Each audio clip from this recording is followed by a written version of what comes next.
Neko Kamise. Hein? Aux appels maîtrisables. Jamais. Jamais. Aux hommes maîtrisables. Aux hommes vraiment maîtrisables. Donc, vous allez en Kenya parce qu'aux hommes maîtrisables. Ça, c'est fort. Très bien.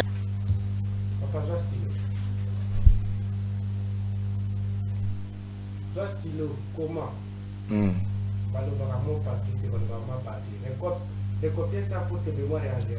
non, je crois que mon frère, je crois que tu n'as pas la parole, s'il vous plaît. Non, la chose attendez. La chose est la chose aux Olobeleza. Félix Akin de la Rabanane. N'a répondu. Attendez, non, on t'a pas posé la question. Tu réponds à quoi? Vous répondre. Non, je lis non. Qui t'a posé la question? N'attendez ma Ngandi Nazoloba, recopier pour que mémoire enregistre. Non. Il y a une vidéo dans le téléphone. Zéla. Et puis moi, intellectuel, je crois que ce qu'on a intellectuel, au yebi que na vie, même n'endenge to loba absi sezala. Au yebi ango parce qu'on a intellectuel. Donc on s'est branché na absi. Na bisika oziko kalinga loba mon pays, na lobi mon patrie, absi swana yo kangamanango, yango ndoko ya ko ça la débat ko bima na plateau. Moi je crois que c'est pas ça. Le débat est scientifique. Je crois que le débat est scientifique. Donc, pour comme ça, on a point na débat en tant que aux intellectuels. Mais là, le problème, c'est Félix. Ce problème est lié, n'est-ce pas, à la légitimité, n'est-ce pas, du pouvoir. Il est illégitime. Voilà les vrais problèmes. Il s'ensuit des vrais problèmes encore, notamment la gouvernance, le népotisme, le tribalisme. Il s'ajoute encore le problème d'ordre identitaire. Oh, il y a ça Rwandais, il y a ça Boété, il y a ça Boété. C'est un problème sérieux. Donc, pour dire que le problème du Congo, au vrai sens du mot, c'est Félix. C'est Félix. Il n'y a pas autre chose. Si le problème c'est Félix, la solution c'est qui? La solution c'est le peuple souverain. Oh! Pas Félix. Tu ne peux pas être à la fois problème et solution. Là, ça devient contradictoire. Ce qu'on appelle en philosophie, là vous dégagez le caractère dichotomique. Ce que Habermas s'appelle l'autodestruction pragmatique. Non, il faut pas. Donc Félix se détruit lui-même parce qu'il n'a pas la légitimité du pouvoir. Ndeko Daniel Safa aussi la légitimité. Moi je crois que la légitimité ça vient du peuple. Peuple ne mutu a votaka. Peuple soka pesi confiance na yena mutu a voté, mutu wana a commis légitimé. Vous voyez? Alors, je crois que Félix Tshisekedi Tokende une élection, à Vodama qui je crois élection parfaite parce que même l'élection aux États-Unis, ils ont qui parfaite. Je crois que ben cohérence c'est que zala, mais bah oyo bazo sala makambo wana pe na monde international batali que non, bah et ko mettre bah élection ya RDC en cause. Je crois que Félix Tshisekedi a l'équipe na ben élection na plus de 74%, je crois 74%. Très bien. Et dans ce sens-là, il est légitimé parce que le peuple a voté, le peuple a tué. Ndeko, nana corriger le moment. Yosa mutozo défendre l'indéfendable. Munisomba talande mission à Benganayo. Oh. Félix azora 74, azora 73. Il y a le Kouta. Hein, pourcentage à le Kouta 73 à 74. Net bo mesana ko yiba na le Kouta. On go baksa sous pourcentage na plateau. Ils aura 73 à le Kouta. Est-ce que tu en as parlé maintenant? C'est l'homme analyse. Oui, oui. Mais t'as soki balongoli bango tolo bakembo ke komi nango tribalisé ou comment? Et komi nango province ou comment? La géopolitique botiango wapi? Botikana totalement d'accord John. Vous êtes d'accord avec moi? Même ndambe équilibré zalanano. Vie des anantes même ndambe poto izanano pour que to résoudre des problèmes. Yonde tozo benda bango ba en Afrique du Sud. Constitution na ba congolais ba kenda ba la constitution ba kenda wa. Selon yo situation ça maîtrisable été? Situation ça maîtrisable totalement totalement maîtrisable. Mais tozo kumona ke mwandambe za wana za mabe, hein, c'est comme ozola na musu eza déjà ko katana. Et tikana wana en attendant que sombo eza na magasin. Très bien. Mais ce que longola ngolala. Merci beaucoup. Mais Félix azana na mbongo te balingo c'est que kendo somba musu na ville pour ko bandola lila. azana ndambo ya kokatana katana mais alinga lokola yango saki asomba wana. Oh, ça c'est fort, très bien. En fait bango baza ba opposante bango baza ba opposante en fait na usolo na bato mitema mabe ya Félix. Oh, baza bato mitema mabe. Baza ka bato mitema mabe ya Félix bato haine. Bazo ndima tege bato ali kundu. Ndeko pona sunga yo ngakuto ngapenda likundu eza. Ngapenda za mutali kundu contre Félix. Mais ça bien Daniel. Ngapenda likundu. Ngalobi ndimi ngai nana likundu. Ndeko Daniel Safa longola ka likundu na mutema mabe. Ka jalousie na mutema. Oh. Saka ki mutema mabe. Très bien. Ye lobi azalaki na ndeko na ye Félix Tshisekedi. Mais yende fa yebisa peuple et loko di sali ke lelo akoma so na likundu na ndeko na ye et lelo na comprendre que ndeko oya badai ko telemela na ba ville morte ba marche parce que Mukendi akufi Thérèse Kapangala akufi parce que ba chebe ya bakufi muto ya bandai ko telemela lelo alobi faut lata et le ko la soutien. Oh, au moins les politiciens congolais. Tu vois maintenant les policiers congolais donc à quoi changer les lois changer les lobby non muto wana lobi que les lois ko lata le ko la soutien donc ndeko derrière les safa ko lata le ko la soutien. Derrière le saf, qu'on late le la soutien, ils ont pour soutien, batiaka qu'on a sabi lamba, lata et kaka le la linette n'engo late, comme ça batunio sur mon yo late Joseph Kabila. Binemi, je te l'ai dit. Oh, je confirme, peuple congolais bazola nangai. Binemi à Félix baza binemi na bisote peuple congolais. Ce n'est pas vous. Si Félix est ennemi à Kabila, Kabila n'est pas notre ennemi. Oh, Kabila est ennemi na bisote. Daniel Safou. Si binemi à Félix baza binemi na bisote. A comme ça binemi n'a été binemi na bisoté. To binemi a IDPS baza binemi na bisoté. C'est ça la spéculation, la manipulation. Kabila n'est pas notre ennemi. S'il est ennemi de l'IDPS, il est ennemi de Félix. Là c'est eux. Il n'est pas notre ennemi. Pour moi Kabila c'est un frère, c'est un ami. Je vais encore plus loin, c'est un beau frère. Abaye lingande wa moi si. Compatriote, compatria. Lelo Kabila comme compatriote. Après avoir géré pendant 18 ans. Yondo Iloba, la vérité qu'il a mal géré. Il a détourné. Il a tué les Congolais. Mais Lelo Yoka Kando Zongolo Biaza compatriote. Oh. Relever les 12 points de Kabila. Le premier point, Kabila dénonce la dictature. Et il demande à chaque Congolais de plaquer Félix au sol. Vous avez plaqué au sol pour détruire les Grégor de Félix.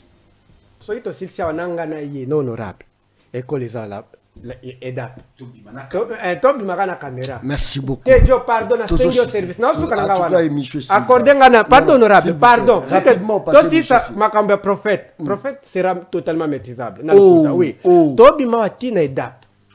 Totuna bana baotanga baobenga na biso yoka soki mwana ngatanga kuna baobenga na biso l'année passée on a payé $250. John Kabamba l'école ya l'état école primaire bana bazotanga di mani eda pesa ofele bana bazofuta te lobaka tchaki Achaki mwana na ene dape moko boye ya privé.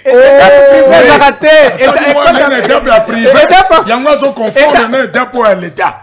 Donc ça signifie que l'école union soit l'état une école primaire na RDC bana bazo tanga ofele. Dape ofele. Ya privé prophète. Bana bazo tanga ofele de école union d'application. L'école primaire union sur na RDC bana bazo tanga ofele bazo futa. École d'application privée za la té monsieur. Et d'après yango anatala eza yona moni okenda ko chaba oya yona privé yango moni yango ya matana ayela na nzela edap eza na peso exemple non c'est pourquoi John Kabamba na yebisi OK pardon yo tanga na ipen bato bazolanda biso quand on parle de l'école d'application privée za la raté c'est l'état hein soit plida bato bazolanda biso et c'est que y a chaba ngo na bakisa John c'est que y a chaba ngo na edap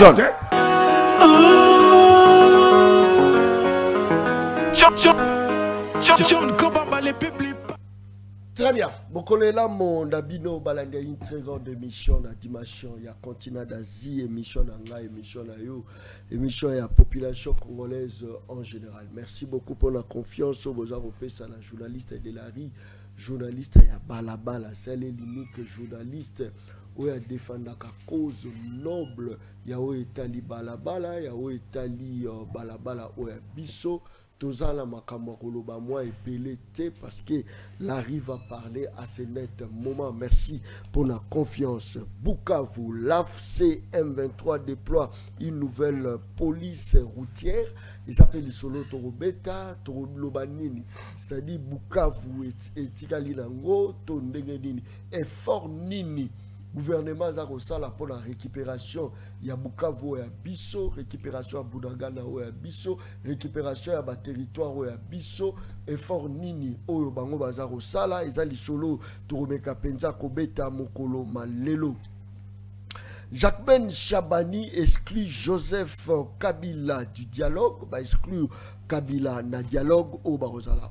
Et aux ala organisé, ils appellent solo Toromeka Kobeta Mokoloma Lelo. Les milices Mobondo ont tué plus de 5000 personnes en 4 ans. On est allé bateau. Nemunde basale examination wana ya komeka kotala nombre ya bateau bazako kufa na marambo estali Mobondo izapenza lisolo Toromeka Kobeta Mokoloma Lelo. Dialogue de Thabo Mbeki. Le gouvernement congolais éclaire l'opinion sur son refus d'y participer. C'est-à-dire, dialogue de Thabo Mbeki, Bandeko Angai, Toro Kolobake, Tshisekedi, président Félix Tshisekedi, Ndazo Frené, dialogue wana, Toté, et pourquoi ils ont ça la maté, ils ont l'isolo, Tokobeta, Mokoloma Lelo, Nakatia Plateau et émission, le peuple parle.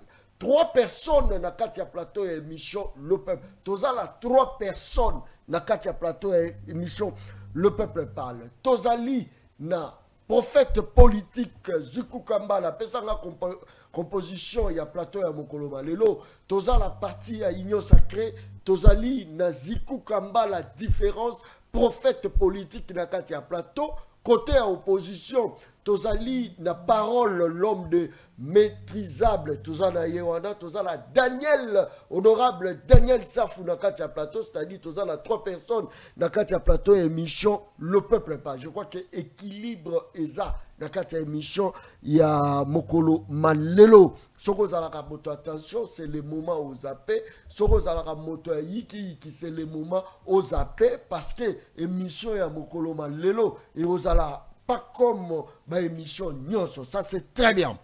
C'est quoi la différence prophète politique Motena. Ndeko journaliste ndeko John Kabamba pe na pesi mbote pe na ba co-débatteur na ngai mibale baza liboso na ngai na pesi bango vraiment ba mbote belé pe na pesi ba mbote na bandeko nyonso na RDC mobimba pe libanda ya mboka ba o bazo landa biso pe ba ko pesa intérêt na bango pona ko landa biso. Vraiment na pesi bango ba mbote bisika bazali. Bonisa te. Kimia izali na ngolo ya tata mokeli, tozali bien, kimia izali. C'est le mboka zo kende bien tozo ke babe. Ziko kabala. Non, mboka yebani déjà que il y a cela 3 décennies. Mboka déjà kenda kamabe parce que mboka za agressé. Mboka za agressé et pas ya bangunia ya mboka et pas ya Rwanda. Agressa o ezali mboka na biso ya Congo et Kagame nde agresseur na ba supplétif na ye. Alors comment siko mboka ekoya kozala kimia mboko eza agressé ezala malamu ndenge nini dans mboka eza malamu te parce que toza agressé. Effort dini bozo ça parce que bozo qui pouvoir pour la pour botika ngona agression to bolongo na ngona agression malobonga. Non, je crois que ba effort ezo salema et belé penza na kati ya mboka via climat oyo tata mokonzi ya mboka zuila ki pouvoir et puis ba effort ezo salema belé pour te mboka etambola malamu pour te mboka ezonga na nzela.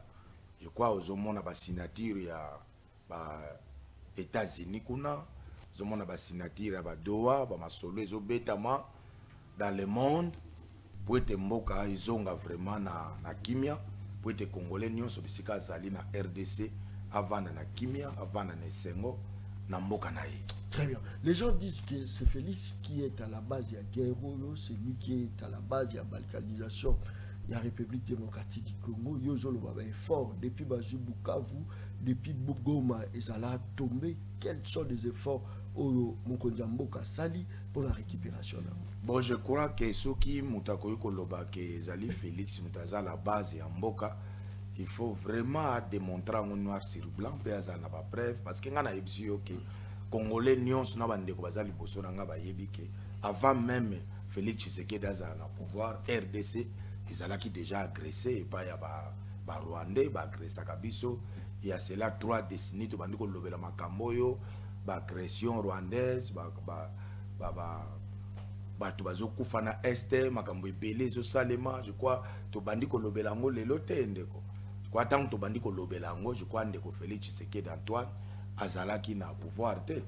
Je crois azalaki na pouvoir te, mais na este kuna bato bakufaka déjà ozomona. Donc je crois que eza bitumba ya ba minéraux, eza bitumba ya richesse au Congo azanango.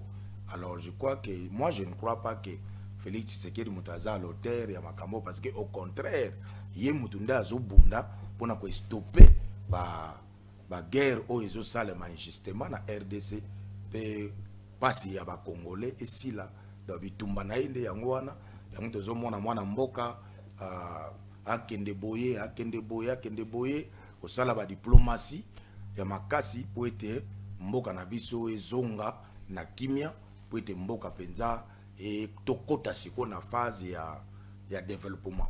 Donc je ne crois pas que les chefs de l'État azawana et puis yemoko mtazo kama mboka et puis yemoko soit à la hauteur ya ba trouble. Moi je ne crois pas, mais je crois que y a zo bundande pour na mboka ezonga vraiment na kimia et puis kimia penza o ya libela ezonga na kati ya zo bunda pour na kimia nini et salut que invitation ya Tabombeki au azali ancien président sud-africain abengisi Kabila, abengisi Nanga, abengisi Moïse Katumbi Tchapo, abengisi acteurs politiques presque nyonso. Mais pourquoi refi Félix, pourquoi a refusé offre wana pendant que Yozo Rolobaki azo kubunda pona kimia malobonga munda? Non, moi je crois que yemoko pe na réunion yuti kozala na congrès union sacrée alobela kiango la uti kolobaki non ba Congolais bazana posa na minute oyo ya facilitateur te, mais dialogue koleka, mais au moins il faut uta na ba initiative nae en tant que chef de l'État pour na dialogue yeleka, mais ko kende ko solo la en Afrique du Sud tout ça. Je crois que invitation wana ezali vraiment boycotté parce que tout le monde objet nangote, c'est ça l'objet. Il y a réunion wana Zanine, je crois, opposa va expliquer, mais au moins, tant que chef de l'État lobby que offre wana ndimi angote, réunion ko salema meko uta na ma propre initiative na kati ya mboka na biso. Je crois que réponse ya mobimba oyo biso nyonso ba Congomani il faut to retenir yango wana po mokonzi ya mboka ye moko azale mieux informé que nous tous apesi na biso nyonso ba Congolais. Très bien.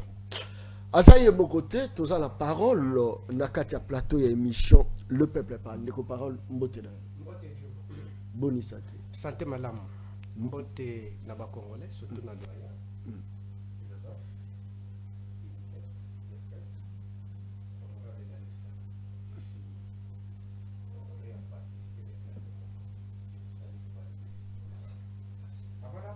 Tout ça l'exercice moko du. La limite tout ça l'exercice moko. Genre. Exercice. Pesa papa. Pesa ye. Pour Pesa ye nan. Yo pesa ye nan no. Pesa ye nan. Pesa. Papa joa stylo. Joa stylo comment? Balobaka mon parti, balobaka ma parti. Les copier ça pour te mémoire et enregistrer. Non, je crois que mon frère, je crois que tu n'as pas la parole, s'il vous plaît. Non, la chose attendez. La chose est ça. Oh. La chose aux Lobeleza. Félix Akin de la banane. N'a répondu. Attendez, non, on t'a pas posé la question. Tu réponds à quoi? Vous répondre. Non, je lis non. Qui t'a posé la question? N'attendez ma caméra. Ngandi Nazoloba, recopier pour que mémoire enregistre. Non. Yo na mona vidéo na ça dans mon téléphone. Zela.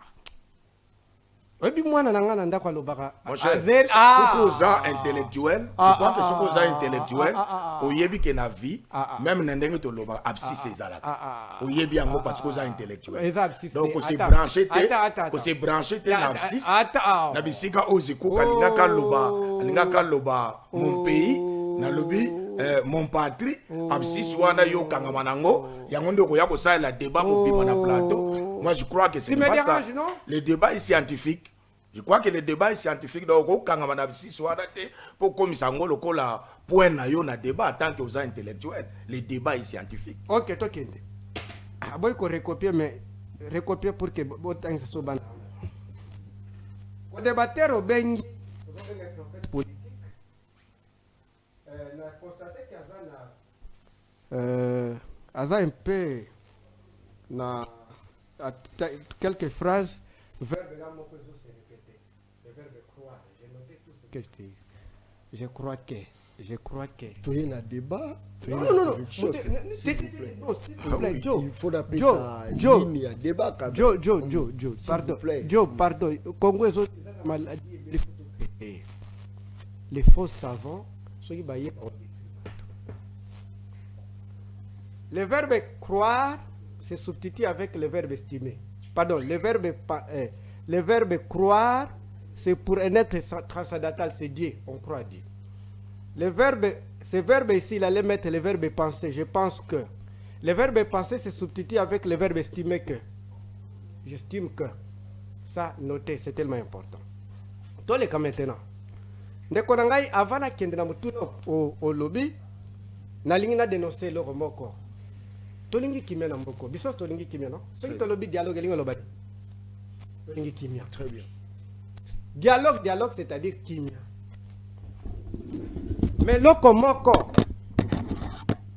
Et lokomoko o eza tellement bizarre ils ont les canambos photo de nos avec force parce que biso toza na posa kimia. Tolingi to mona président Moïse Katumbi na étranger, bana Congo partout bas en étranger, bazonga. Dialogue ya vrai. Pas dialogue régional, dialogue national. Au bas congolais baroloba na sage africain. Et là comment ils ont les canaux parlement. Et là comment ils ont les canaux parlement ou ba député et des pes balingi ba kote sa motion pour que ba quoi ça dé président de l'Assemblée nationale. Oh, parole. Joe. Yebisangaï. Tolingi to na guerre combien? Ceux qui va quoi ici va déstabiliser l'institution, frère. Ça c'est fort. C'est tout ça déjà la guerre agressée. Oh. Oui, tout ça déjà agressé. Mais ceux qui, par exemple, ça c'est toi qui ne peut pas intelligence, tout ça la peine nanité. En toi, je ne comprends pas. Est-ce que bataille des personnes dégainent? Est-ce que beaucoup bingata mutu pasteur mokota ko prier pour na bango? Nous sommes agressés. L'institution d'abord est fragile. Vous avez un problème de légitimité. Bolingi boko est le sous des présidents. Il y a une institution. Yo yo kelango suwapi mwana Congo. Naza chercheur, obenga nga pamba jo. Oh. Obenga nga pamba te. Toi qui ne te raisonner. Ceux qui Félix, à quoi ici Vital Kamerhe n'a pas le compte. Pour nous, on se rend fort ou bien on se fragilise. Il faut encore se fragiliser plus. On crée problème, devant problème. Parce que le pays a déjà la guerre. Félix Tshisekedi, c'est-à-dire na IDPS na baza guerre na pouvoir hein. Baza na guerre na Nzambe. Guerre na Nzambe. Oui, Félix na guerre. Yo po bimisa blom so ya yo mo. Ana na guerre na Nzambe. Oh. Oui. Azana guerre na opposition. Oh. Alinga créer guerre na institution mususu na bato mususu. Yango balingi ba tribaliser pays tindeng en même temps ce qui salami et fragiliser biso qui na degré moko incroyable. Ça mutu nyonso pena aza pembeni ya ndeko Félix Tshisekedi bato conseil bazate. Or biso tozolinga ke toza déjà na problème mususu to résoudre yango yango tozoloba dialogue en Afrique du Sud. Oh babengi na sage parce que nous avons des sages en Afrique. En principe 3. Nous avons Thabo Mbeki, Obasanjo, Joseph Kabila. Les anciens présidents de la République. Vous êtes d'accord avec moi? Kabila Pessage. Sage. Non, non, non, non. Sage. Il ne faut pas dire ça. Ce qu'on a dit sage, est-ce qu'il y a quelqu'un qui va dans Goma, quelqu'un qui occupe Goma na Bukavu. C'est là où il y a na Doha, pardon, na Doha, na Goma. Ouais, ça bien. Oh. Donc, nous avons na Doha. En principe, Doha, c'est Kigali et Asie. Et ça, nous avons na Kigali. Donc, nous avons na Goma. Ça, la normalité, je ne comprends absolument rien. Maintenant, ceux qui ont créé la guerre, tu ne vois pas qu'ils ont créé un problème sous. Ils ont la guerre dans l'opposition. Ils ont la guerre dans Zambie. Ils ont créé la guerre dans Kanayo. Ils ont problématique. Il y a un moment où lobby, cadeau au Félix Tshisekedi d'accord pesa ba Congolais sa démission. Ba Congolais ba cause Olympique Clément. Nga pena parole kamisé na oleka pour Kazala garder. Mais ceux qui sont députés bazana mon problème na président et assemblée. Ceux qui sénateur bazana problème morobo et qui a mes gestion ezali au sein il y a présidence, il y a sénat. Où est le problème à Félix? Avant que tu ne répondes, merci, Tozan honorable. C'est tellement important. Parmi les bateaux, on a une injustice dans le pays. On a des 60 ans nos jours. L'honorable a subi cette injustice. C'est comme ça que vous appelez ça. Oh! Et ça, Obama. Bakangiye. Bakangaye mbongo. Ah, bafoutaye déjà. Je vous dis, Bakangaye mbongo. Oh! Pour notre opinion, là, n'a bien. Pour notre opinion, il sait bien que qu'est-ce qui se passe dans le Parlement. Est-ce que vous en avez parlé maintenant? Est-ce que c'est contre la loi? Pardon? Il ne faut pas dire ça. Et répondant qu'il y a la loi de mon côté, et ça qui gagne le terrorisme. Parce que ceux qui ont subi l'injustice, tu peux ma bon côté parce que tu as subi d'une manière ou d'une autre. Oh! Ndeko na ngai, quel est le kuta ba Congolais ba futa taxe, c'est les autres. C'est injustice. Parce que lobby, Daniel Saf a subi cette injustice. Aujourd'hui, Joseph Kabila qui va subir. Le guyankinisme. Vous voyez? Parce que ton combattant est en côté pour Daniel Safou, Totiki. Et il y a Joseph Kabila. Ceux qui te l'équissent en haut, écolés John. Ceux qui te l'équissent en haut, écolés l'un après l'autre. J'aime souvent la parole des sages africains, Laurent Gbagbo. Parmi les sages aussi, je l'avais oublié, Laurent Gbagbo.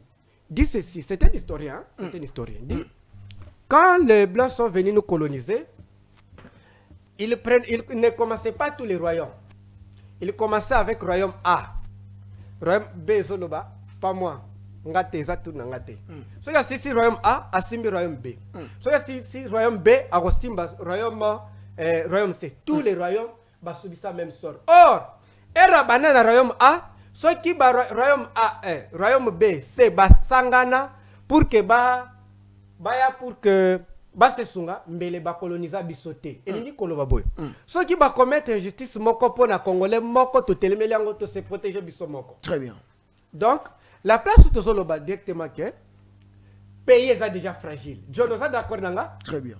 Pays est déjà un problème, oza d'accord nanga? Oyoka ke et banda les lotés et banda utakala, il faut dire ça. Mais avec précision. Et banda les lotés na okende konanga kuna peut-être il faut les maîtriser.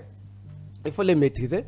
Est-ce que era banda bango bazo banda to banda awa bazwa viote bakende Goma? Honorable était ici bakende un moment moko quand il azaki na bavanda kende Goma facilement. Le toko kende Goma. Le toko kende Bukavu. Bon. Aux autres se contredire hein. Toko qui était pour la nuit. Mais parce que baza est compétent. Na nini na gérer le pays. Par contre il y a des autres se contredire. Regarde. Alobi boy, yoka iloko alobi, yoka. Alobi boy, le pays est agressé, la RDC, par qui? Par les Rwandais. Mais il soutient l'accord de l'agression. Oh! L'accord, il y a Washington, il y a accord d'agression. Il soutient l'accord de l'alobi Rwanda, ça pays agresseur, mais il y a atanga kiangote. Comment quelqu'un qui n'a pas lu a débattre na biso? Vous voyez? Donc c'est ça le problème. Nous avons contenu des co-débatteurs qui s'appelle prophète, pseudo-prophète. Qu'est-ce qu'il a déjà prophétisé? Analysé. D'ailleurs, on parle des schémas narratifs, des contenus, des horizons d'attente, les termes techniques. Eh bien, elle s'est réalisée déjà. En venant comme ça, l'honorable a dit que parole, je t'avais dit ça, les commis. Vous vous rappelez de cette... C'est vrai, il m'a appelé. Nous avions pris 120 minutes au téléphone, il dit. Ça va venir comme ça. Les lieux communes de Guano. On va voir prophète. Prophète, en principe, c'est un terme péjoratif. Aujourd'hui, on parle des analystes.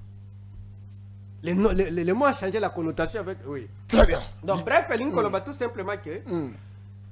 En tout cas, les vrais problèmes, les gens de Félix Tshisekedi. Vrai problème, Félix. Très bien. Lika Mozati, très bien. C'est lui.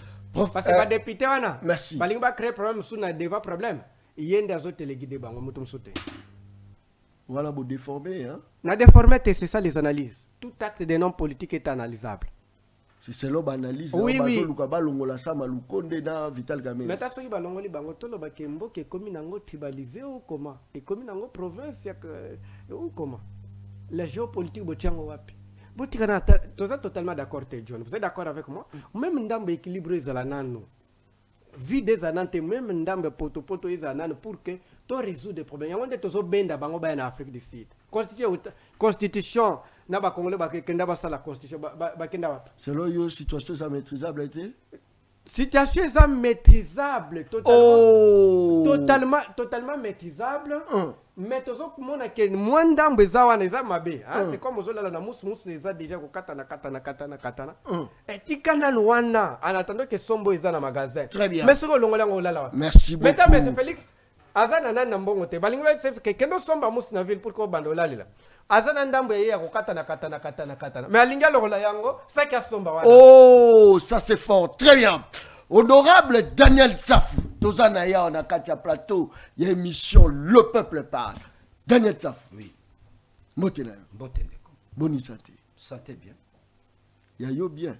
Santé ça bien. Qui toque. Na sepela tang lo ba bon. Sécurité qui toque. Mais santé en nation ça. Non, s'il vous plaît. Sécurité qui toque. Sécurité. Vous aussi circuler bien. Non. Le bobiso to tambola lisusu. So na longo émission na kena kotinda tambola. Il y a l'insécurité. Oh. Oh. Il faut être prudent. Oh. Il y a le terrorisme d'État avec la force du progrès. Ça c'est fort. Tu comprends? Il y a les arrestations arbitraires avec la DEMIAP et la NER. Oh. Donc il faut demeurer prudent tout en étant éveillé. Comment faire pour pallier la situation? La réponse est simple. Il faut construire l'État, il faut refonder l'État. Parce que l'État a la mission de régenter la nation. Nous sommes ni l'État ni nation. Oh. Alors, tant qu'on lobby bilo sur les bandakala, ça dit que nous sommes plongés dans un cercle vicié à illégitimité du pouvoir depuis 60. Les problèmes du Congo, les vrais problèmes du Congo gravitent autour de l'illégitimité, n'est-ce pas, du pouvoir. J'ai aimé la conclusion à Ndekolangai, Parole Kamizelo. C'est l'une des raisons d'être se retrouver dans le plateau. Hein? Nous sommes d'une même école. Platon nous appelle les sophos. Vous comprenez? Conclusion à lobby. Les problèmes, contrairement à Ndeko lobby, nous sommes agressés. Ndeko, je vous informe, la guerre a toujours été déclarative. Nous n'avons jamais déclaré la guerre. Donc à un certain moment, entre guillemets, on peut se dire que nous ne sommes pas agressés. Nous ne sommes pas agressés. Nous ne sommes pas agressés. Non, il ne faut pas dire ça. Mais qui vous a dit que nous sommes agressés? Qui vous a dit? La personne qui doit informer. Qui doit dire? C'est le président. Non. Il n'a jamais dit ça. Non. Il faut déclarer. Oh! Il faut déclarer. Yo baïra oyibo nanda kunayo olubagelo remonte. Mais ce que mina poko zo sa voisin. Et qui m'a mis bazo kananda kunanga chaque jour. Mais tu dois déclarer qu'il va y bangaï. Même plainte contre les CONI. Non, oh. Même plainte contre les CONI comme ça. Donc, la fort. guerre est déclarative. Le Congo n'a jamais déclaré la guerre. Il est dans les spéculations. Rwanda, Rwanda. C'est un faux fouillant. C'est un bouc émissaire. Mais lorsqu'ils sont allés à Washington, il y a l'objet qui est toqué à Washington. Félix a signé guerre, Félix a zamayele, Félix dit ça c'est petite guerre ici, à Washington, ça a échoué. On n'a pas identifié les Rwandais comme étant notre agresseur. Non. Par contre, partenaire. Oui. Par contre, c'est un partenaire. Tout ça, n'est où tu contrat va or, tu signes un contrat, il y a Sakima. Rwanda, c'est là on or nabiso. Tu n'as pas besoin de pourcentage. Ça vous le savez? Félix a signé un contrat, un accord avec les Rwandais. juste pour exploiter notre or. Vous comprenez? Le vrai problème, c'est Félix. Pourquoi? Parce que Félix n'est pas légitime. Le problème du Congo, les vrais problèmes du Congo gravitent autour, n'est-ce pas, de la légitimité du pouvoir. Et ça, unité. Non, unité. Est-ce que le moment est bien posé? Non, le moment. Et non, quoi, légitimité, les quatre Daniel. John. Oh, tout ça, vivre avant. John, Congo. Faut pas jouer avec l'État. Oh. Faut pas jouer avec la nation.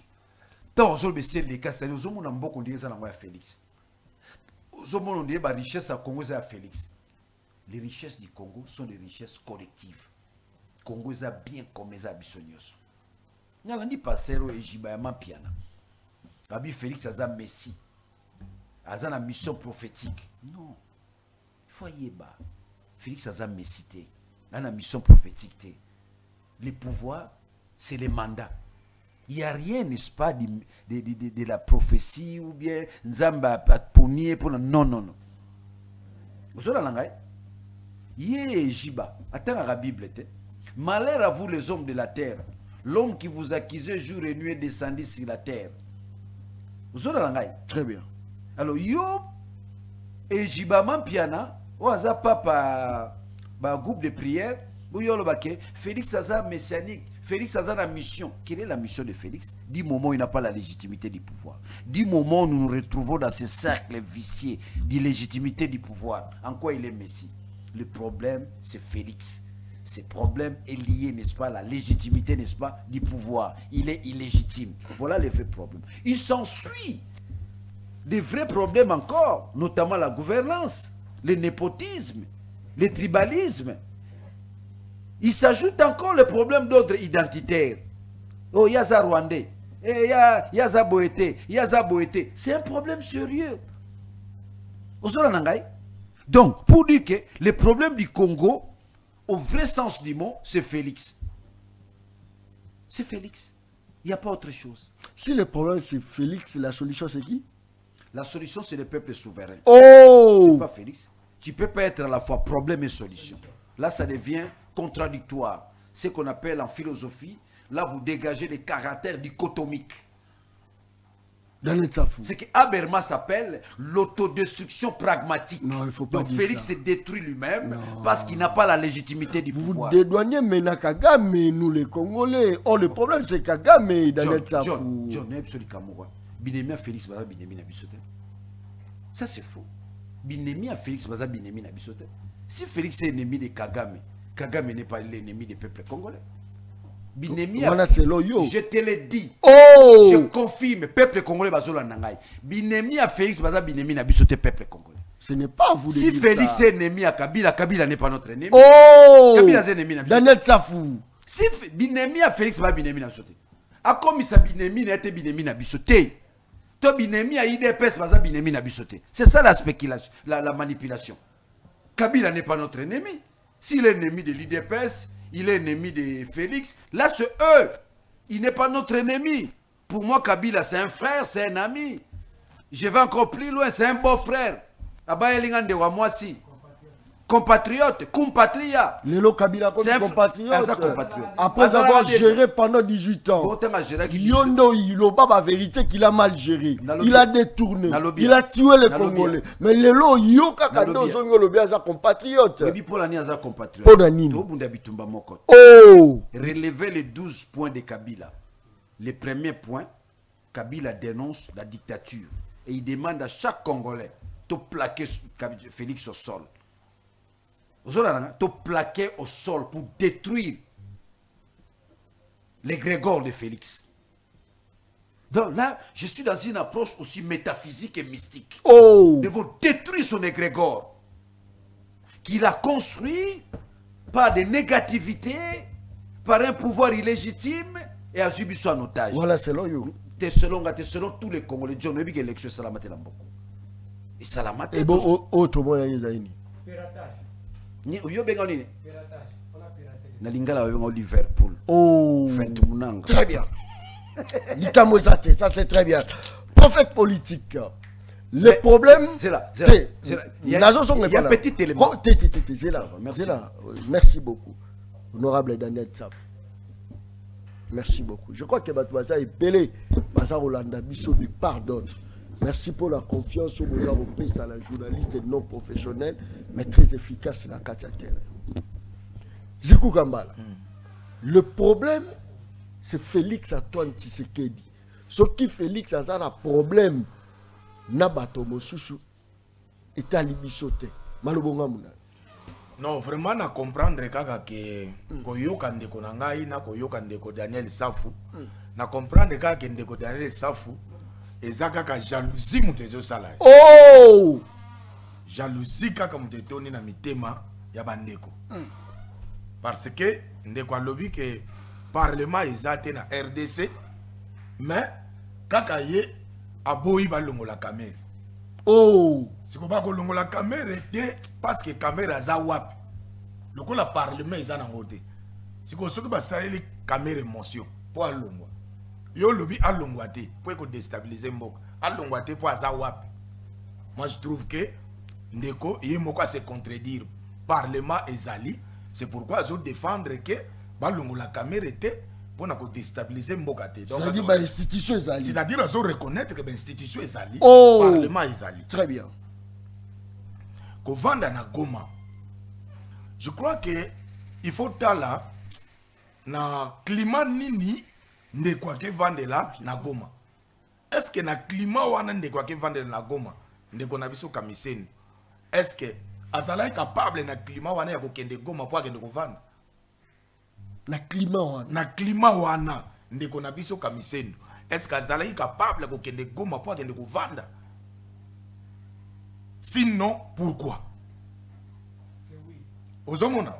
Donc, c'est pour vous dire que Nego Kamisendo, et ça n'a kaka, que opposant kaka, mutezo sala indenge wana. Mais yebi, que na climat wana Nego Kabila kedai ko vande la guna, en tant que Yazalaki, ancien chef de l'État, c'est déjà, ils ont annoncé déjà ba haute trahison.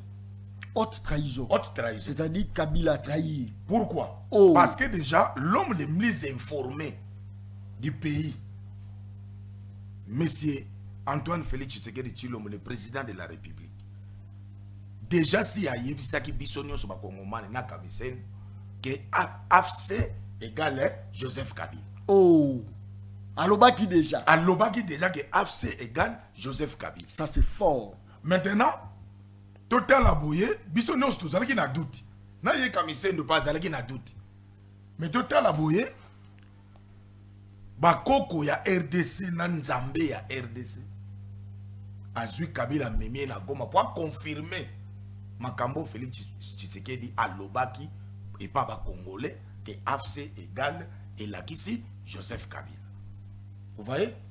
Et c'est la haute trahison en tant que azali sénateur à vie, ancien président de la République.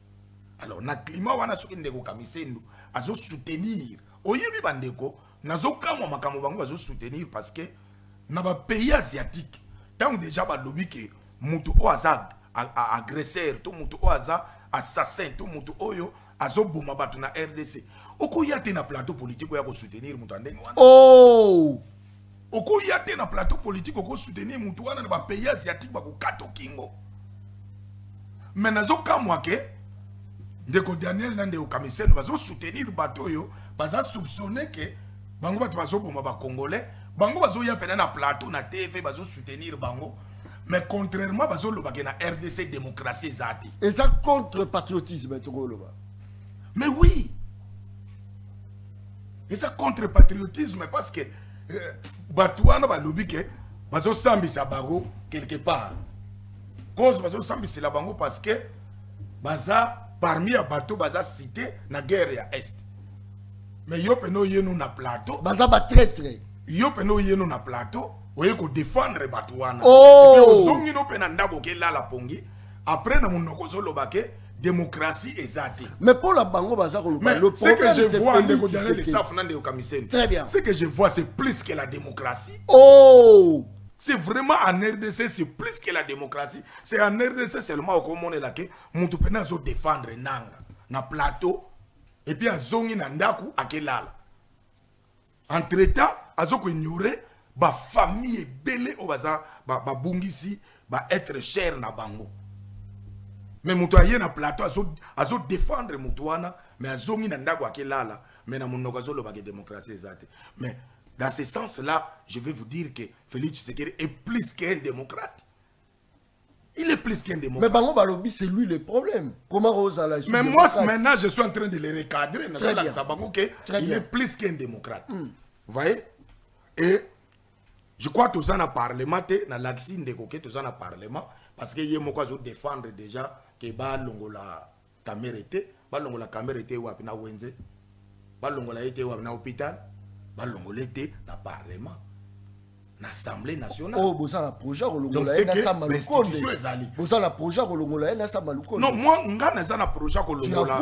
Écoutez, je n'ai pas un projet. Je n'ai pas un projet au Longola. Très bien. Je n'ai pas un projet au Longola, mais les députés, ça la motion. Ce qui est monique, droit na bango to ya peuple, et ce que se retrouver par rapport au bureau, je crois que le règlement intérieur na bango et se permettre bango que ça la président na bango motion donc wana eza makambo ya Tshisekedi te eza pe makambo ya Souminwa te wana eza makambo ya ba parlementaire lelo lelo balobi Félix Tshisekedi ne mutaza problème nga siko nazo la bango que Félix Tshisekedi aza plus qu'un démocrate. Très bien. Parce que Daniel Safu azo défendre bato oyo baza soupçonné que babomi bato na Goma. Oh, babomi bato na Kivu. Oh, babomi bato na Masisi. Bato banani. Mais hier azo défendre bango. Mais na yebisa ki yo ke les chefs de l'État ou aza mieux informés en mboka a yebisa ki biso ke Kabila aza AFC et puis AFC zanani nanga mutazo kumbela ko sur le terrain. Donc je crois qu'ils ont les camarades. Bon, on m'a dit déjà, nous sommes tous informés dans ce sens-là. Donc, Félix Tshisekedi, ou azo sala na RDC, c'est plus que la démocratie. Comme on a que Moutazo, azo boma batu na terrain, azo sala ba crime de génocide, ba crime de guerre, mais Moutouana penza aleki na TV, Moutoumoko aleki na TV, ayeko défendre yi. Azo défendre batuana, après azongi na ndako akelala de pongi, lobi alamuki. Non, on a pas pays asiatique peut-être, mais au Kato Kingo, on vivre sauté. Donc, moi je crois que Ndeko Daniel Safa aussi la légitimité. Moi je crois que la légitimité ça vient du peuple. Peuple n'est moutou à votaka. Peuple qui a pesi confiance na yena moutou à voter, moutouana a commis légitimé. Vous voyez? Alors je crois que Félix Tshisekedi to kende une élection à votama qui je crois élection kozala parfaite parce que même élection aux États-Unis et ça là qui parfaite. Je crois que ben cohérence c'est que kozala mais oyo bazo sala makambo wana pe na monde international batali que non et ko mettre élection ya RDC en cause.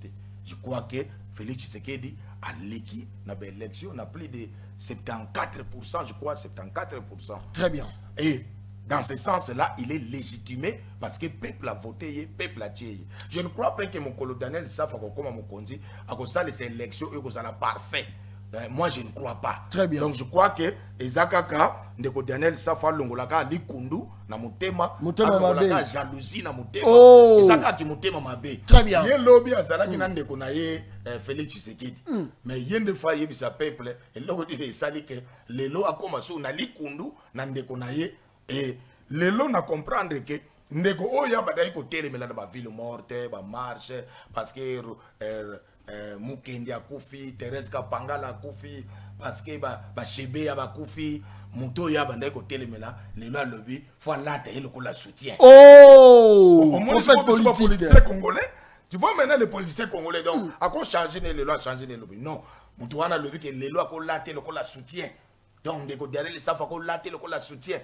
Derrière le saf, que là tu le soutien, ils ont moqué pour soutien, bah tiens, quand on a sabi lamba, là tu as eu le la linette n'engo lati, comme ça bah tu n'as pas mon yo lati Joseph Kabila. Donc je crois que c'est ça. Alors rapidement, je crois que ndeko, bah richesse ya, non, nazo recadrer malobezali, nazo recadrer, yo pozwa ki maloba na yo. Tika ngape nazo maloba na nga tangu nazo recadrer. Ndeko lobeli mauvaise gouvernance par lobeli tribalisme.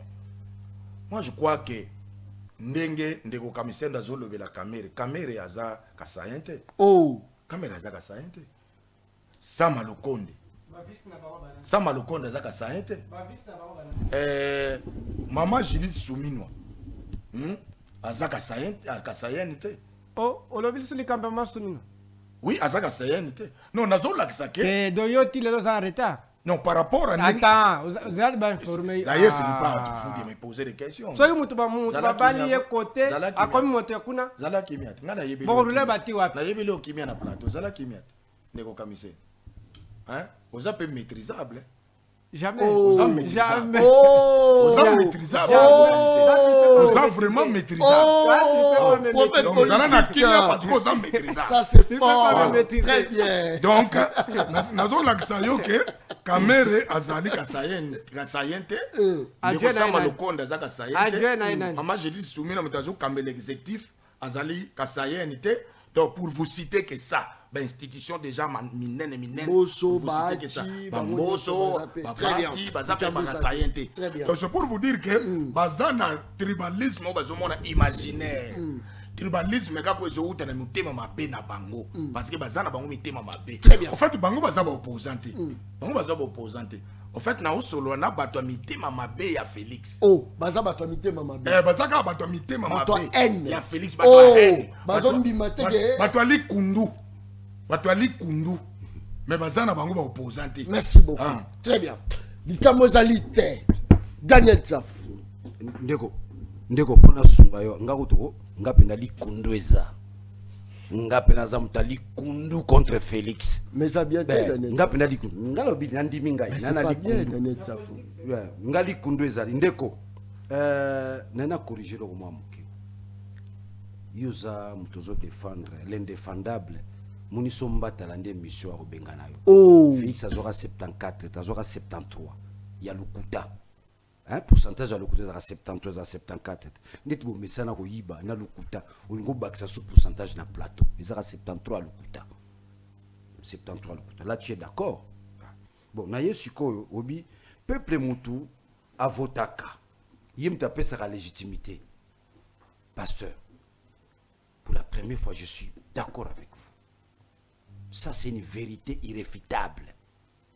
Mais au monate peuple était tapé sa Félix. Maponami pona vote salama mobeko likunzi mobeko lobinini maponami ezabe mokolose moko tant toke na vote Félix amoni Thérèse qui a otengama bayokani to continuer vote 8 jours vote koza 8 jours. Là ils ont violé la loi électorale. Tu es d'accord avec moi? Ils ont violé la loi électorale. Là où il n'y a pas la loi, il n'y a pas la démocratie. Olobi lokomoko na landi obi Daniel Tsaf bazwa na plateau ba critiquer bazongi ba ke balali pasteur alobi Félix a démocrate après tout nani pasteur tikana okomatala nga la misu na bisayo na retourne aux questions. Quelle est la nature du pouvoir de Félix? Question na lingi to répondre on peut se réponse. Quelle est la nature du pouvoir de Félix? Na lingi ba jeune ba étudiant ba jeune partout bazali ba intellectuel batuna motuna. Quelle est la nature du pouvoir de Félix Tshilombo? Point d'interrogation. Je te réponds facilement. Pour gagner du temps, c'est la tyrannie.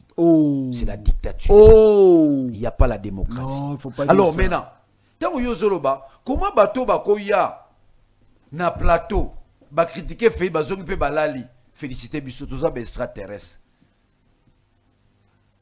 C'est-à-dire que c'est parce qu'il y a la démocratie. Non, parce que tout signer Yoma. C'est par le courage. La liberté s'arrache. Personne ne te donnera la liberté. La dignité s'arrache. Compatriote. Tout ça arrachango. Yo ebitenga ba côté là nanda kunanga 2 fois. 2 fois nanda kunanga. Je te donne l'information mon frère pasteur. Tu peux ou ne pas compatir na pas sinanga. 2 fois. Force du progrès ba côté nanda kunanga. 3 heures du matin. Sur aucun météo ba to témoigner. Ba yé na ba véhicule na ba plaque ya présidence de la République, force du progrès. Ba côté na maman nanga ça la politique té. Kende ko vérifier information na matete. Ba ke ko côté na maman abotinga na matete ba côté ba buka. Yo ebité ke nga ba kanganga 6 mois be molima na ngai, plus de ça fait 8 mois be molima na ngai. Le salaire a un caractère alimentaire. Iloko mo te pesi bango ndingisa. Mobeko mote pasi bango ndingisa. Du moment où nous avons un règlement d'ordre d'intérêt à parlement, mboso na mbata balia. Balia mbongo wana. ça peut se faire que dans un pays où il y a la dictature. Tout ça la dictature. Pasteur, il y a que baboma mutu. A Kena la cour constitutionnelle qui s'appelle Chéribin. Oh! Il y a bien côté. Ben invité mutu na cour constitutionnelle na nenga pla babomiye. On appelle ça la dictature. Non. Pasteur, il y a que tout ça na batu ba kima mboko yo. Ba niba boma Frank Diongo. Na ba na force du progrès. Il se retrouve en exil. Il y a que Jean-Claude Mvouemba Walinga Baboma et Toba Sengi a démissionné comme président de l'Assemblée professeur à Congo central. Il y a que Koulou les Alamboko. Il y a que là où il y a les détournements colossaux. Ça veut dire qu'il y a la dictature. Nous sommes en pleine dictature. Ça veut dire que Tomi Bonzi, Tomi Kabi pour le peuple congolais. Yo s'assure que l'obit de la tongo. Bako boma biso de baboma pe Chéribin. Yo bité que dans ces pays il y a des arrestations arbitraires. Pasteur talanga la miso. Nazo ke de Dubaï, bakangangai. Selon les rumeurs, batiengana de miap. Na sali 3 mois na de miap. Peut-être yo bité. Nous sommes en pleine dictature. Félix c'est un tyran. Voilà selon yo. C'est un tyran selon l'évolution des choses. C'est un tyran. Ndemona Idi Amin Dada. Non, non, non, il ne faut pas dire ça. Idi Amin Dada a président Ouganda. Daniel. Ndemona Mobutu. Soyons reconnaissants. Ndemona Kadhafi. Daniel. Ndemona Félix. Daniel Saf. Est-ce que ça a unité? C'est ça unité. Sobino Bengango N, j'accepte. Je m'en fous. Nga la ne justifierait pas ma toute. Daniel a N alikam. C'est là. C'est là. C'est là. Gratuité à l'enseignement. Gratuité à maternité. Soyons quand même reconnaissants. Daniel Saf. Ndego John. Tu peux ça bandego nabiso. Tout ça, mais la pour la bande de la na poto. Rentrer scolaire, on est là, c'est que Félix a dirigé sur la loucoutate. Camiselo, gratuité ça. Gratuité ça. Et bon, il y a un niveau. N'a le bien.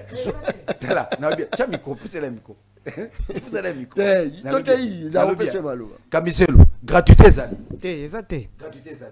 Bazo exploiter des banques dans nos pays.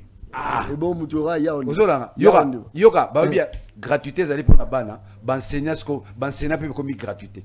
Les enseignants aussi sont gratuits. Gratuité, zati. T'as là, billet de vacances, nous sommes parents. 270, 300, 450, bato potom basungi pour la rentrée scolaire au Salama. Attendez-moi 200 €, moi 300. J'en profite pour saluer Bouquet, tu premier place aux alliés. Je salue aussi mon frère Perrault, place aux alliés, courage, c'est ça la lutte. C'est la diaspora qui nous a aidés à obtenir la rentrée scolaire.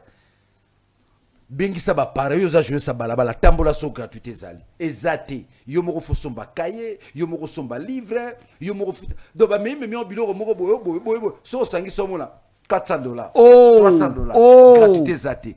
C'est une escroquerie nationale. Oh, gratuité de la maternité, escroquerie nationale. Passer à Zanazam Tunanzambe, il ne va pas me contredire. En tout cas, on doit rectifier les tirs avec la gratuité. Gratuité zate. Diaspora m'a aidé biso. Merci beaucoup. Diaspora. Très bien. Nous sommes biso pour la rentrée scolaire, mais beaucoup ba lisusu na makambu maike. Na lingi na rapidement pour la ça et logo moko ndeko nanga alobeli élection parfaite. Non. Faut pas défendre l'indéfendable. Faut pas défendre l'indéfendable. Il n'y a pas eu élection. Yo moko zaki candidat na Selembao. On a attrapé une singi pour nous, on a une machine. Vous allez être candidat. Ndenge na ebelio, sans te flatter, avec tout ce qu'il y a comme église dans Selembao au dirigeaka. Tu allais être député professeur à Selembao. Mais compte tenu de l'escroquerie électorale, les lots, on a plateau, les kate. Ou les kate, mais là, on m'a dit, mais la maille, pour ma mozoyoka. Faut me la maille. Donc, ndeko nangai, nakoya la likambuya kamere. Loin de contredire Camiselo, c'est sans objet. Le Parlement n'est pas illégitime.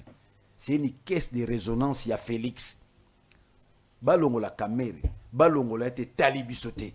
Mais l'avantage dans tout cela, ce Balongo li caméra de manière brutale et irrationnelle, à rejoindre Bisson en plus. Oh! N'est-ce calcul n'a pas au moins, la caméra, c'est un homme d'État. Tant que vous avez 100 jours, il y a une chose qui résiste aux assauts du doute. Il a fait preuve d'un homme d'État. Mbongo Yonana Zouaki, il a fermé sa bouche. Mais Ce qui va quoi ici caméra dans le Parlement, tokoyeba. Boyeba nini. Mbongo wana programme à 100 jours. Ah, mais yem tazo jango zo. Attends la lito. Yete. Et bon ezane. Yebite balobara. Yoka, John, Kanga Dajo. Les chefs ne volent pas, on vole pour les chefs. Il faut pas dire ça, Daniel. C'est Machiavel qui l'a dit. Bandela on. Les chefs ne volent pas, on vole pour les chefs. Oh! À quoi caméra yibi? Caméra yibate? Yango tozo zela soka ba longoli na bataille d'épès. Awebi sanga na litoyo, zaka ngate, zaka nani oyo. Nani yango nani? Nani oyo? Nani? Daniel Tsafou. Très bien, merci beaucoup. J'espère que Boza est belé, Boza Rolanda.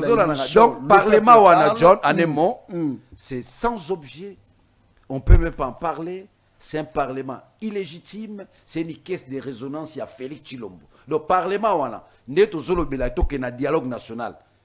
Babilo Kalibosso, c'est un Wana. Koko est sa Parlement, Koko est sa Sénat. Et inscrire à l'ordre du jour l'illégitimité de Félix. Pourquoi le Félix a un dialogue? C'est au côté dialogue, point liboso, dans le dialogue national. Voilà. Le pouvoir de Chilombo n'a pas la légitimité. Yangoso Bangisaï. Félix Abanga. Yem tazo bangi sa kabila kelele la tabo mbeki. Félix a salanine. Azo bangi sa. Très bien. La paix a changé de camp. Très bien. La paix a changé de camp. Rapidement, parole. Malobonga monayo. Où est là dans le micro? Ça c'est très bien. Merci beaucoup. Merci naba message. Là au monde abate belé. Baza en ligne. Merci pour la confiance au beaux européens. Ça la journaliste à balabala. Bitumo toza robunda. Ezo senga moto. Toi télé masera. Ta maman ma tembele. Ta maman va épice. À se regarder à sentir. Et l'on est allé. Le problème n'est pas Félix Tshisekedi.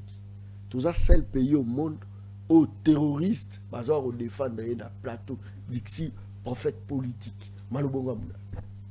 Ah, bon bengi est prophète. Mais un ami c'est mon atteint.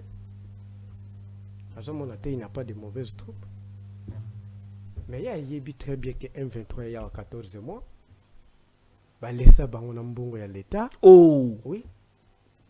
Maintenant, ceux qui te limitent au 40 au 40 ans. Alors le problème est pas déjà. Ceux qui te limitent au pan, ceux qui sont dans le pays d'Arabe. Oyoka ke bazui ba Israélien ba memi bango na nani na Iran.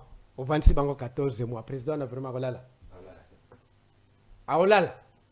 Peut-être leur bozoloba. En tout cas, il faut botter la bien bien. John, pour que toi que ne lokwana, les vrais membres 123 na lobango na répéter la bataille union sacrée. Merci beaucoup, honorable. Bataille union sacrée. Mais t'as tout kind. Est-ce que les seuls pays au monde ba listing ya ba enseignants za na montate? Listing ya ba nani? Ya ba enseignants na Congo za na montate. Banda Félix aya. Obi lingo lo bani. Oui. Oui, bebo bani na sima. Listing za na montate ba futa yo $3.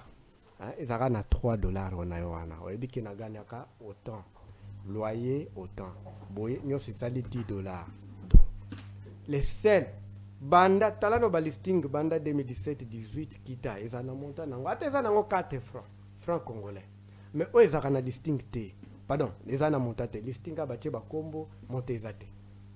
Comment gouvernement fait se distinguer kana mabe gouvernement oui et puis que bazwa mbongo ya étudiant. Bazwa mbongo ba étudiant kala ou ba c'est ça déjà $20 pour que bazwa ba diplôme. Mais bazwa ba diplôme té. Bon la poche moyenne de zangi. Il y a gouvernement honorable. Oui, mon conseiller ba raté non? Ba yibela ki moko. Ah coup na j'ai information que bazwa obligé. Bazwa obligé ba étudiant pour que a futa ba frais académiques a futa na mbongo ya diplôme. Bon on déjà. Yo moi si dans la 10e unité, on salaire déjà là. On a déjà job. Mais bonjour qui m'a problème mes alliés en bateau bazo paralysé mboka. On cite ici Nanga, on cite Kabila. Mais bilo boza ko dévier débat. Vrai problème, voilà pourquoi même Jacquemaine Chabani à lobby on ne doit pas dialoguer avec Kabila. John, on exclut Kabila. John, Nandimi maintenant et loko ça va moi quoi lobake. Attention. La presse et quand on dit Sabino, bon dit ma ba agresser Nabino. C'est-à-dire? Oui, parce que le vrai problème est ça Kinshasa. Est-ce que nanga prêta serment pour qu'à protéger le Congo. Oh, bandé le roi là. Nanga prêta serment pour qu'à protéger le Congo. Nanga za forces armées congolaises. Nanga za la banque centrale congolaise. Voilà. Qu'est-ce que honorable, soit c'est moi. Je vais ajouter une chose. Nanga Koufati. Nanga va condamner à mort. Nous sommes les seuls pays au monde où tous les négociants sont condamnés à mort. Non, il faut pas dire ça. Oui. Neba okena douana bazo kutana ba revenant. Nanga kufa ba boma déjà condamné à mort. Nanga condamné à mort. So bazo so na doa badani. Ba kufa ba condamné à mort. Ba bibembe nanga Daniel Safou. O mboka moto zo comprendre ba honte. Félix azo négocier na bato ba kufa. Ba nanga ba kufa déjà ba condamné à mort. Ils sont condamnés à mort. Baza invité. Ba condamné ba mort. Parole. Solution zani. Solution, ça retrouver la solution, auto bengi des causes profondes, auto zo benga dialogue. Dialogue est une ligne à vérité. Kunande toko tanda boy. Vérité quoi. Mais Félix a beau y mais lobby fait ça na volonté là. François les aggra pas. Pardon. John, mboko za Félix. Te tika na tuno pe question. Kolombo za na Félix. So kolombo za Félix ya ko boya dialogue ta ko linga dialogue. Non. Dialogue to que to bengi dialogue national. Ce n'est pas au moni tant que Félix Aboyi alingi dialogue oya yewana. C'est un dialogue spectacle. Ceux qui battent bazola nanga bazo biki bakoma. Félix veut organiser un dialogue spectacle au contour d'un consensus factice. Il y a un dialogue Félix Angombe Mabiso. Donc en un mot, c'est une distraction. Mboko za Félix, mboko za Chabani, tazo ba. Bon, il chef de l'État pour imposer. Bon, ouais, chef nini? Chef de l'État pour imposer. Bon, mboko za l'État, t'es za chef de l'État. Non, l'État t'es né. Bon, l'État za na mboko. Ah, John, sécurité, mboko Kabwana, ba territoire musuba gérant. Kabwana te, Kabwana te. Bon, mboko za. Bon, Kabila za. Nani? Kabila za. Kabila za na Goma. Kasi bon, soka za la Goma. Azana Congo, ko Kabono no be Kabona sur le plan administratif. OK. Sur le plan administratif, pouvoir à Félix c'est une influence monter na Goma na Sidi. Ezata na mwa olobate. Kuna uso beti sur la Félix Bakangi. Wapi? Mona na Goma. So beta li so banika ko. Non, na centre Mobo, na centre bal examen. Il y aura l'épisode, Très bien. Et ce qui est grave, hein, azo kende ko négocier na douana batu bakufa. Bananga na bakufa déjà. Baba condamné à mort. Très bien. Donc les sonanga à côté. Hein? Wiki ndeko lobi obalia ba escroka betida ba $20. Oui bekenda. Initiative à Moindo Zangi. Ba $20 calculer nombre betida na Congo, ba $20. Donc ces gens ici ils développent leur intelligence comment rançonner les gens pour le mal. Donc hein, science à conscience n'est que ruine de l'âme. Donc leur intelligence n'habite pas à Mayele. Mais Mayele na bango au service du mal. Très bien. Donc ne bala la gana. Merci. Gouvernement na mobimbala. Merci. So balali. Kobana na sumi no adeti na suka. Ndeni to beta bato, ndeni to escroquer. Merci beaucoup. So ba kutata ba beta la. Nous cité déjà. Merci beaucoup. On a chidate. Très bien. Oh chidezali. Merci. Pour citer, mais n'est-ce pas que le problème n'est pas Félix Tshisekedi, le problème c'est Azo cité déjà parce que n'a pas cité Ndenayo rapidement. Joe, ce qui n'a pas pardon, mais c'est fait que c'est que les lois comme na Goma, Aza Congolais n'est pas yonanga, Aza na cortège te. Nini? Aza na cortège te. C'est-à-dire? Aza l'autorité kunata. Pour un nini? Non. Nabia yora kuna zara conseil via quartier. Via quartier. Kuna aza na cortège te azo le kaneti yo. Voilà c'est l'oyo. Aza l'autorité kunata. À cause de son incompétence. Non, il ne faut pas dire ça. Je vous dis non, parce qu'il n'a pas bien payé les militaires. Il n'a pas bien mis comme ça la politique publique a bien pour que défendre le pays. Ce qui a mis qui a ton père d'une grande partie, c'est-à-dire il y a un généoté parce que il y a un père de cortège, il y a un père de cortège. Donc cela veut dire que ils ont promis une compétence naïe, mais le sous problème il y a des élections. Votre Basalama c'est le statut, il y a des personnes les lois de la République. Voilà c'est l'oyo. Ndekonanga na loi nini ya pays au balobi 10 jours ya vote. Tozo chité. Loi nini ezaki yanke. Ya osaranate. Wana ezaki yanke. Basandoka. Conséquence nango yango ba député et belé ba même ko komater. Na conséquence nango ba même rôle ya député té. ndeko alobi soki tolobi nani ensemble eza te a principe ya eza nango ensemble apparente bozomona yango boye mais au fond vide. Proposer combien de lois? Banda président Kamera koti ti lelo yebisanga loi moko proposer pour l'intérêt du peuple congolais. Exact. Zéro. Ma papa. Zéro. Merci beaucoup. Très bien. Zikou Kamba, la différence, toujours qui est déjà la recité, Oyoki Bango, réaction na yo rapidement ils allaient. Alors je crois que Rotiki Langa Peta au Tikeli Bango pour faire recadrer au moins 2 personnes. Donc faut Tikeli Langa Peta au Tikeli Bango. Je crois que na utai kolobake bandeko d'abord baza ba opposanti. Bango mi balé. Baza na bango kaka ba frustré. Hein bandeko baza na bango ba opposante, baza ba frustré, bango mi balé. Ndeko Daniel Saf na ndeko Kamisen les deux frustrés. On a zo débattre na bango na pourquoi lelo mais bazana bango opposante na ndenge ni ndeko Daniel Safa lobi Kagame aza ennemi na bisoti mais le même ndeko Daniel Safa zo loba ya zo défendre pays ya alobi pe Kabila aza ennemi na bisoti ya zo défendre pays. Non, je crois que binemi ya Félix baza binemi na bisoti maîtrisable ndeko Daniel oza maîtrisable oza maîtrisable nga vraiment nazalaki calme tango yo zoloba kozala agité na recadrer yo. Il faut me maîtriser avec la vérité. En tout cas, quand il s'agit des mensonges, c'est pas maîtrisable ndeko Kamisendo alobi. Donc je crois que alobi Kagame azali ennemi na bisote na ndeko Kabila. Mais yende mutazo loba lisusu ke azo ya zo lobe la population. Je crois que tango Kagame azo boma population yango congolaise na Goma na Masisi na Ituri azo boma bazo kata mitu ko violer batu ba panzani batiki mboka bakene ba pays frontalier bazo nyokwama andeye pays mais mutu wana yo lobi ke aza muninga na yo ngana kamwe. C'est-à-dire que ozo tenir compte ya bato bakufi te ba Congolo bakufi. C'est-à-dire yo zaka na besoin ba Congolo baza vivant ba sepela na ba discours na yo po lobi ba voter yo. Mais ba Congolais o bakufi ozo tenir compte na bango te. Vous voyez? C'est pourquoi ozo lobaki Kagame aza muninga na yo aza ennemi na yo te.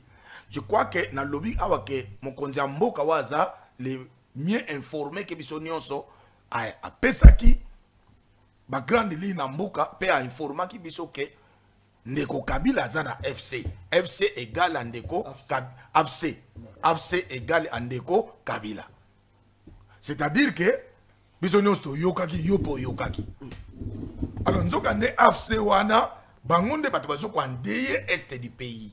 Oyebi yango ba massacre, ba crime de génocide, ba crime contre l'humanité.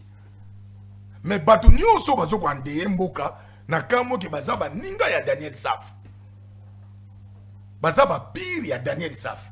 Mais ba Congolais bazo sepela na ba TV na ba discours ya Daniel Saf.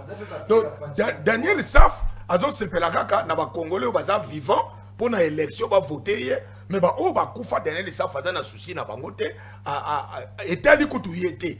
C'est pourquoi au monique Kabila aza muninga na ye et puis Kagame aza muninga na ye. Mais sinon na biso batu toza na souci ya mboka toza na souci ya patrie tozo mona ke batu o bandeye mboka bakoki kozala baninga na biso te. Vous voyez bakozala baninga na biso te parce que ndengo lobi ke yo bakoko batambola kada yo ozo énerver même bakoko lumumba zo yoka ke batu bazo boma ba congolais yo baza baninga na yo. Ça c'est fort. Fumukimbango azo yoke bato bazo boma ba Congolais baza ba ninga na yo. Alors ozo ko énerver même Kimpavita. Très bien. Azo yoka ke bato bazo boma ba Congolais baza ba ninga na yo. Merci. Ndeko Daniel Saf. Merci. Oza vraiment il faut senga bolimbisi na ba déclaration wana na peuple politique soki Félix akiti la Goma ba royamba ele wana. Nazo recadrer na non s'il vous plaît. Zala moi direct. Je crois que bango tamba zo recadrenga ozotika bango ba loba. Non nazo jitenga tete kanga pe na loba. Likambo ça c'est rapidement mais ozo ngape na mutuna là. Nako yana mutuna ba zo recadrer calmement. Laissez-moi aussi calmement na minute nanga na recadrer bango. Osiliki Non, na sili qui tena calme. Dikamote. Je crois que yo posa maîtrisable. Ah. Au peuple. Kabila dénonce la dictature. Ndenge ndeko Daniel Safalobi. Kabila dénonce la dictature. Je parlais de 12 points. Sur 12 points, au lobby numéro 1. La dictature. Kabila dénonce la dictature. Kabila dénonce quoi? La dictature. Dictature Oeboma Kapangala. Dictature Oeboma Shebeya. Dictature Oeboma bato ndenge na ndenge ba mukendi. Après les lots Kabila défend la dictature. Ndeko Daniel Saf. Ata politique yango tozo sala to lobi ke politique yango vraiment eza art soki ya nini soki ya nini. Je crois qu'il faut ça la cohérence. On ne défend pas la dictature, on dénonce la dictature. C'est toi qui as dit qu'il non, je ne l'ai pas dit. C'est toi qui as dit il dénonce la dictature. Il défend la dictature. Alors, tu as un problème de oui. Alors, tu as un problème de oui. Non. La dictature, c'est un vice, un mal. Non. Alors, je crois que Kabila, au jour d'aujourd'hui, si Kabila dénonce la dictature, je crois qu'il n'a pas l'accès à Pangala, n'a pas l'accès à Mukendi, n'a pas l'accès à Chebe, à Batunyon Soana. Donc, je crois qu'il faut toujours la cohérence dans la politique, toujours ça dans le monde. Sinon, je crois que. Tu as appelé Chéribé Oken. Chéribé, écoutez. Tu as appelé Chéribé Oken. Mais pourquoi vous êtes agité? Laissez-moi vous recadrer. Je vous maîtrise, laissez-moi vous recadrer. Tu nous maîtrises dans les mal. Je crois que Nabamboka Nyonso Ndeko John Kabamba, où ils ont la ville de Kinshasa, la ville à Minene, ou la New York et quoi. La ville Nyonso, le crime est salé. Vous voyez? Mais au moins, il faut que ça la enquête. Crime d'État. Nani, Moutazali, Nandi Abomi Moutou. Crime d'État. Ce qui est ça qui enquête, au monde qui Moutou Abomi Moutou, dénoncer. Moutou n'a pas invité dans l'institution. Dénoncer. Ah voilà, Moutou n'a pas invité. Donc je crois que. A Koufi Pe n'a pas air naïe presque. A Bungi n'a pas héros. Au lobby qu'ils ont violé la loi électorale. La fois passée, tout ça, la émission à Daniel Saf. Daniel Saf. Je suis un homme très cohérent. Na lobaka makambo nazo comprendre que eza bongo. Na yebisaka yo ke pa na ngai na fief na ngai. Tout ça la élection na jour moko. Ouais. Vous comprenez? Na funa. Na masi. Na funa tout ça la élection. Na masi basalango kan. Na masi basalango. Vous voyez? Fief na wapi, funa c'est vague.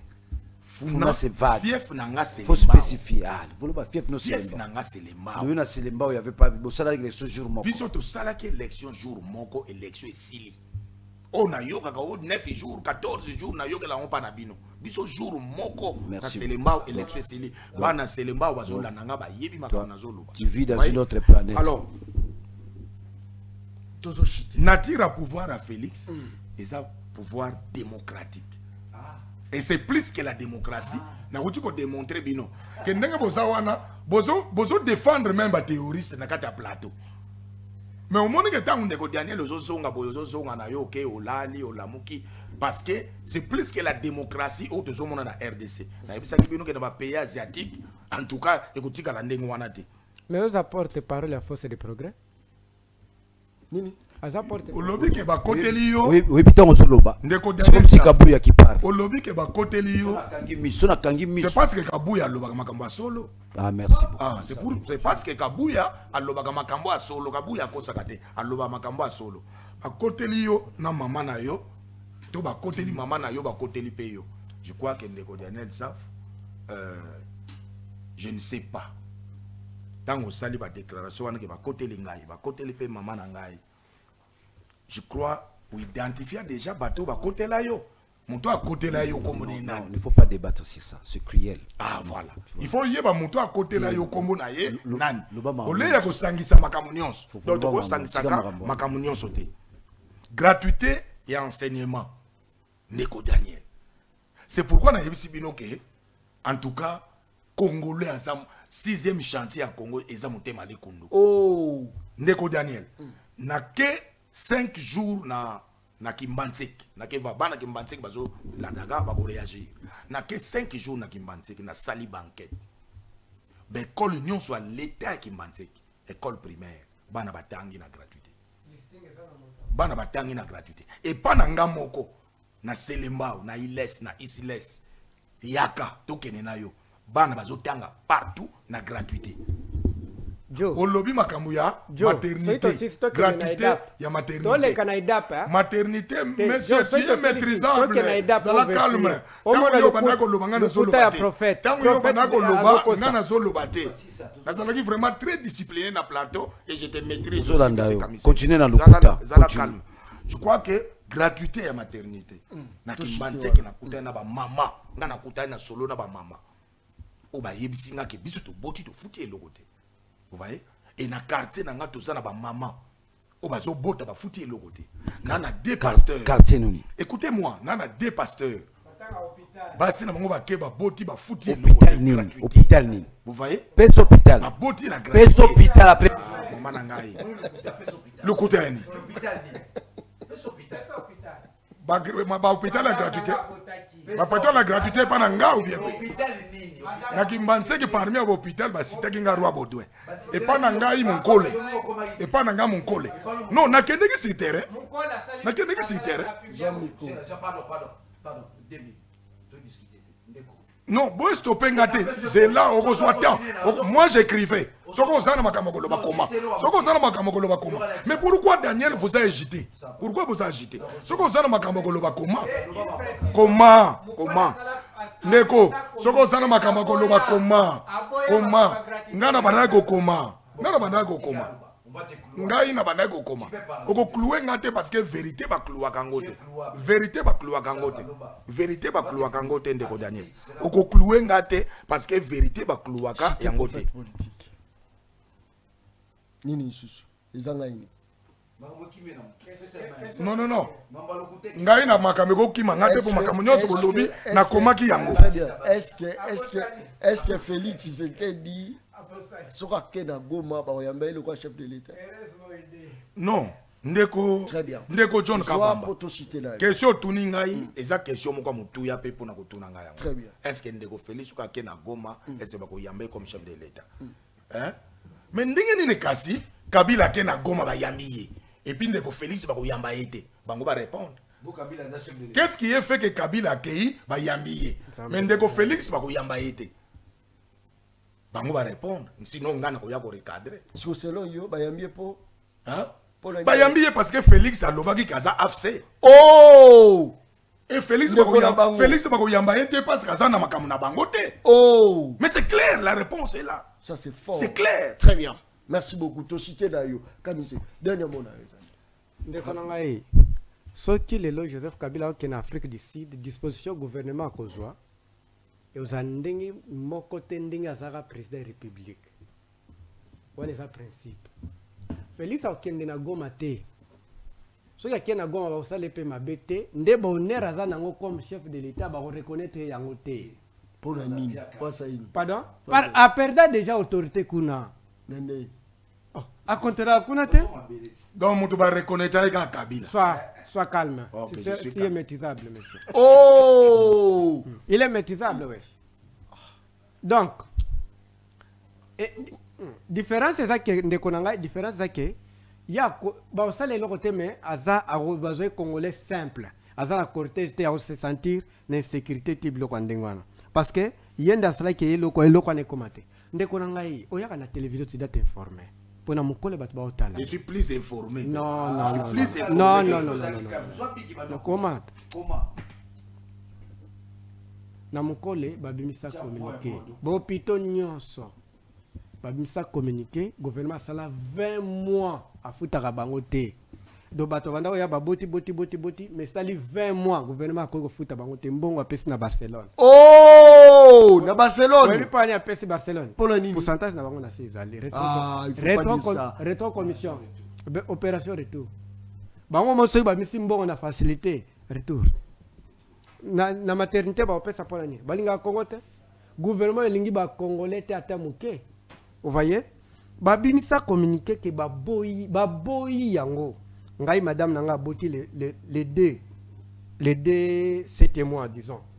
J'ai payé ma cambagreté coûte ko yebsa ba infirmier te aussi papa kende na maternité ata na union Union africaine kuna omema kuna bakebotisa yo mwana bakebotisa mwasi batindanga na Union africaine na bureau ya Félix Tshisekedi na kena madame pour que abota maternité gratuité ya maternité zabi papa zwa na mtu katopesa na nani kende kaka na Union africaine na bureau ya Félix Tshisekedi babotisa mwasi kuna na bana obete botika kaka yozo mona batoyo moni pouvoir à Félix ils ont fonctionné le kuta yoka mutu azaka na Selembao makosala enquête na Kimbanseke de na Kimbanseke de gratuité zali na Selembao ayebite soke zala non na Selembao na yebisi yo alors je t'informe hôpital nini kombo mon collègue oh papa quelque communiqué wana ezaki officiel te ezalaki kaka bajara beloko na bino siko yoka na ebisa yoka na ebisa lorsqu'on initie la gratuité il y a maternité, ça veut dire que l'État va subventionner ces hôpitaux. Pourquoi va subventionner ça? C'est là na six. Parce que bota kuna ofele. Yoka na six. Parce que na yebi ki bato bazo bota ofele. Na yebi bango. Bako ba bota ofele na yebi bango nga. Na yebi bango. Jo, so ito silsia wananga na ye non honorable.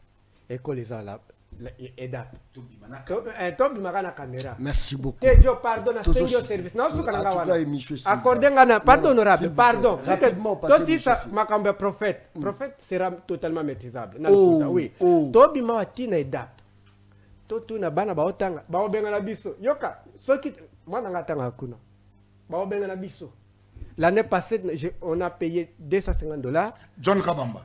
L'école à l'État, école primaire. Bana bazo tanga di mani. Eda pesa ofele. Bana bazo futa te. Lobaka achaki mwana na ene dape moko boye ya privé. Eda privé zakate. Eda dape ya privé. Yango zo confondre na dape à l'État. Donc ça signifie que l'école union soit l'État na école primaire na RDC bana bazo tanga ofele. Dape ofele. Ya privé prophète. Bana bazo tanga ofele na école nyonso. École primaire nyonso na RDC bana bazo tanga ofele bazo futa. École d'application privée za la té monsieur. Et d'après yango na taleza. Yo na moni ke na ko tshaba oya yo na privé. Yango moni. Yango ya matana ayela na nzela edap. Ezawa na peso exemple. Non, c'est pourquoi John Kabamba na yebisi yo ke. Pardon, yo tanga na ipen. Bato bazolanda biso. Quand on parle de l'école d'application privée za la raté, c'est l'État. Soit plida bato baolanda biso. Et c'est que yé a tshaba ngo. Na bakisa John. C'est que yé a tshaba ngo na edap te. Azana edap mususa ça va, ça va, toi qui note. John, nalingi batu o bazolanda biso balongola thèse oyo na okango souvent na minoko batu. Le président de la République c'est le monsieur le mieux informé. Mais tant ba M23 ba à 14 mois, il n'était pas informé. Alors ministre de l'Intérieur, Yem Tayebi. Tant que tu question, lui qui est le mieux informé à salaire na biso, ayeba ki salaire na été. Donc faut longola hypothèse wana. Au chaque fois bolobake, c'est le mieux informé. Non, il n'est pas le mieux informé. Il est le mieux informé. Non, non. Il est le mieux informé. Mais né na yeba été que ba M23 ba 14 mois. Moi je dis qu'il est le mieux informé. Ah bon? Pardon? Mais na koyeba ndenge nini? Mais na koyeba ndenge nini, il faut qu'on déclare la guerre. On n'a jamais déclaré la guerre.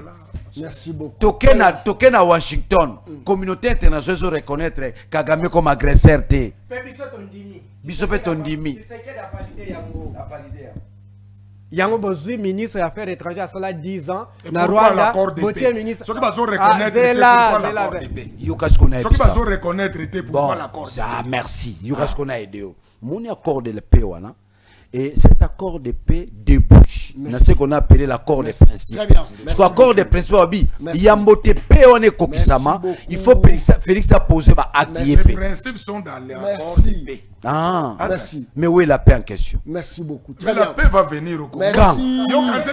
Quand les gens meurent, la paix va venir. Merci beaucoup. Na RDC Kimia Goyate. Merci. Ata bo comploter par Kabumbeki. Merci. RDC. Merci. Kimia Ekoya. Très bien. Kakane sila lobaka émission ya ngeza baleno baliaka ena kolombo kote baliaka ndambo ndambo tokomi penza na suka bo s'abonner na chaîne YouTube Le Peuple Parle TV officiel pour que va continuer avec l'émission Nyonso. Quant à moi, je vous dis merci et bye. Merci.